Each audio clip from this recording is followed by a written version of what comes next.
this river runs, I don't know.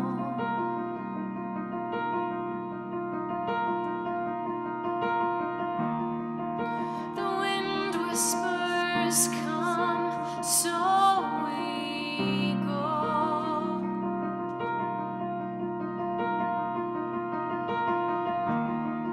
There's a stillness in her breath, it feels like home.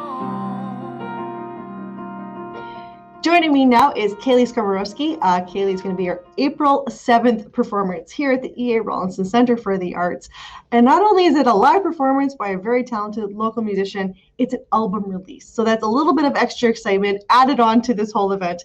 So thanks for joining us, Kayleigh. And let's just start with the big topic. Tell us about this album and what it means. Well, in part, this is the kind of the number one question I get from people is this my like COVID album? So definitely part of it came out of that. But a lot of the music that's on the album is stuff I've been writing over the past, 5-6 years, with the long-term hopes of eventually making an album. But life as a, music teacher and a parent of young children and someone that's involved in all the different things I am, I just didn't really have the time in my life. So when all that got stripped away, I'm always looking for opportunities to fill my cup, even when that stuff is not operating currently. So it was just a natural time to jump in and get her done. Very nice. Awesome. So the first song has a video out. I've listened to it many, many times now. I think it's absolutely beautiful. It's the title song of the album. So tell us what Stay Wild is all about and tell us your creative inspiration behind that song. Absolutely. So the video that's out right now is like a stripped down acoustic version I just did here in my living room. So we've recorded it with full band for the album. But the reason we've chosen it as the title is I think it really sums up the themes of everything I've been experiencing both during the lockdown and kind of prior as someone with young children. So Stay Wild's about observing my kids and the way they experience the world and hoping that some of that innocence and that way of looking through everything with beautiful rose-colored lenses remains, as well as kind of looking at how I've changed, how as we grow, we lose some of that way of looking at the world. So it's looking at my changes and then also, seeing the world through their eyes. So that's pretty much wraps it up. Yeah. Awesome. So your boys are the inspiration for this. That's awesome. You're a musician. Your husband's a musician. Are the kids just naturally going to kind of be inclined to follow a little bit of that, or are they just interested in other things, or is it something that's definitely kind of percolated through them? It's a part of our life in the house a lot. It's not uncommon for my husband or I to sit down and just get rid of a day by playing music or. My husband does a lot of practicing. He likes to stimulate himself intellectually with that stuff. So there's always somebody playing something, and the boys are always invited to be a part of that. So there's it's not an uncommon event for Brock and I to be playing and singing something, and then the boys will run downstairs and come up with like a gyro or a shaker, or Jude has a little trumpet. So they like to join in, and they feel that it's their place to do so. So. I think that early exposure is important and good. So, yeah. Absolutely. So as a trained musician and as an educator, there's definitely more than just a bit of value to music education for children. You want to speak on that? Oh, absolutely. Oh, big time. But I won't forever, but I could. Fair enough. You bet. For me as a young person, especially, during high school when I was kind of figuring out, who I possibly was or what I could do with my life, my musical experience were super important. They really grounded me. They opened up a lot of relationships and friendships for me and a lot of experiences that really shaped, where I took my life. So it's important for me as an educator, specifically with students in that age group at that level, but also just looking at my kids, giving them a way to express themselves, whether it's joy, which is kind of the natural one for them right now, right? When they're playing and happy, they'll sing a little tune. But also that when we're mad and sad and feel all of those things we don't want to feel, how music can really help kind of equalize that and level us out. So yeah, there's many layers to its importance for sure, with my own family and then with my work. Very cool. So with this album, it's not a new thing for you to produce an album, is it? Yeah. No, it's not. So tell us what was different about this album. You're very hands-on. I know that. I mean, I think in Prince Albert at this level, you have to be. There's definitely no excuses not to be. So what did you learn with this second album? Well, it was it's been 10 years since the first one. And the first one, even just the way it kind of unfolded, I was in university. I was playing a lot of open mics. A lot of the stuff that I wrote, I was figuring out, testing it out on an audience almost on a weekly basis with open mic and working with different musicians that would kind of layer in their parts and things like that. So everything kind of like just moved up from the ground organically at the same time. Whereas when it came to this album, I had my songbook kind of already there and this what it sounded like to me in my head, and then it was kind of adding people in after the fact as opposed to while the songs are being created. So that was a different approach for me. Also working more closely with like Joel's been co-producing the album with me and doing the tracking and playing and stuff. I had kind of and that was by choice as well as by necessity, right? Like being in COVID, for me to bring in all these other people to do all these other things is just not feasible, right? So there's that side of it, but then there's also just we connect well creatively and musically. So that whole process has been different because it's been a smaller, tight knit group of people as opposed to the 10 or 11 that I had working with me on the first album. Cool. I know just having creative people on top of creative people with creative people has always just been, it doesn't stop. It just keeps going and things can just get amazingly better and better and better. And it all adds to it. So that's really cool to hear that's kind of how it kind of came to be with this album. And of course, Joel, one of your former students? Yeah. Yeah. Oh, that's so cool. That is so excellent. I love that.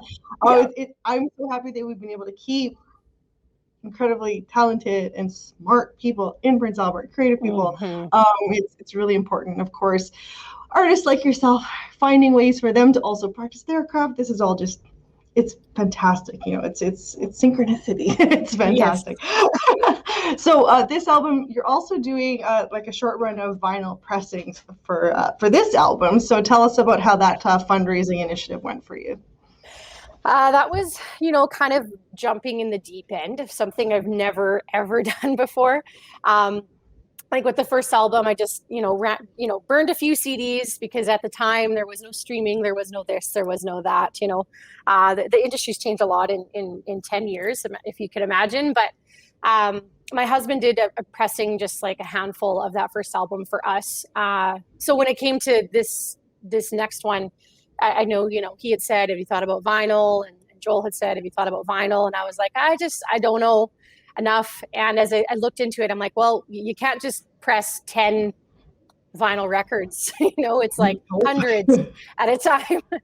So, I had to kind of put myself out there and find some people to help make that happen. And also see, like, is there an appetite out there? Or am I going to, make 200 albums to decorate my wall in my house? Or is there people that want to enjoy my music that way? So we jumped in the deep end and luckily there were people there to catch us and we made our goal with that. So it's going to happen on vinyl. So that's really exciting. Awesome. So your whole timeline of getting this album release ready, getting the songs have been there, like you said, they came around nicely. So this whole album release idea, do you have like a checklist somewhere of all the stuff you have to get ready? Like, now you're doing this. It's like a wedding day. It's like, okay, who did this? Who's going to book that? Like, is it almost that much work?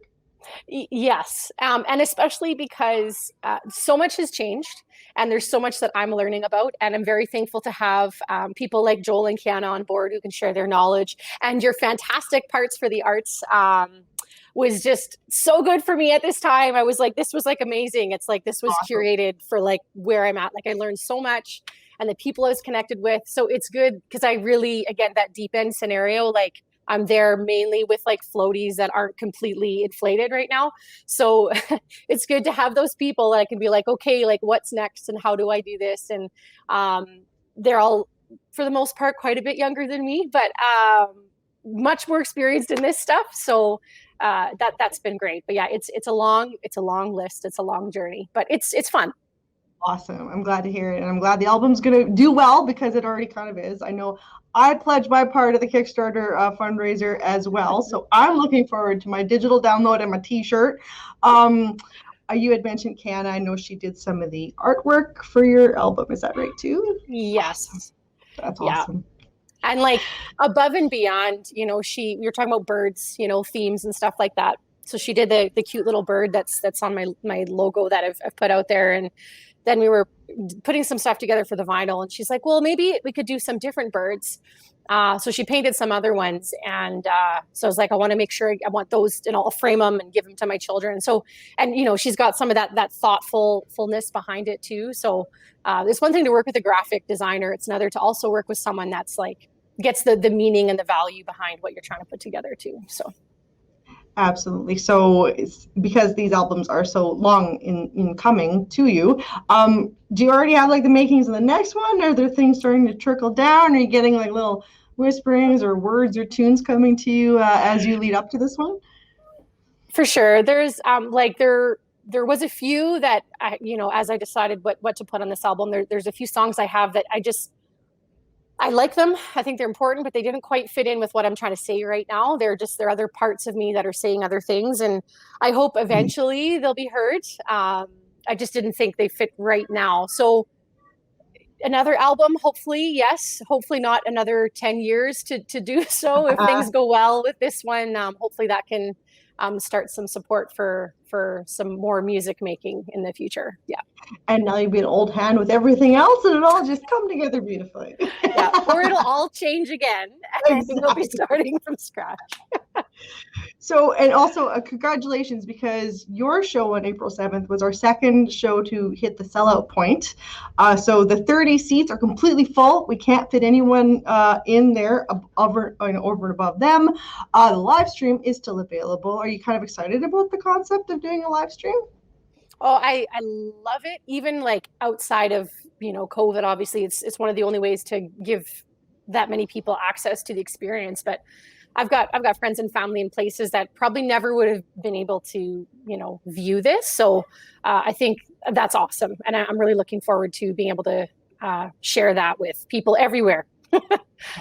Absolutely. Okay, so I'm going to call that done, but thank you so much again for taking time out of your busy week here. I know it may be a school break when we're recording this, but that doesn't mean anything. You've got 2 kids at home and you're a teacher trying to get used to teaching in a classroom and online at the same time. So I know that that's twice as much work. So thank you so much for taking the time. No problem. It's fun. Thank you. Thank you. So Kayleigh Skomorowski's album release concert, April 7th. You can still get in on the live stream. Just visit our website, earc.ca, for all the details and instructions on how to watch that live stream. Where this path leads, I don't know.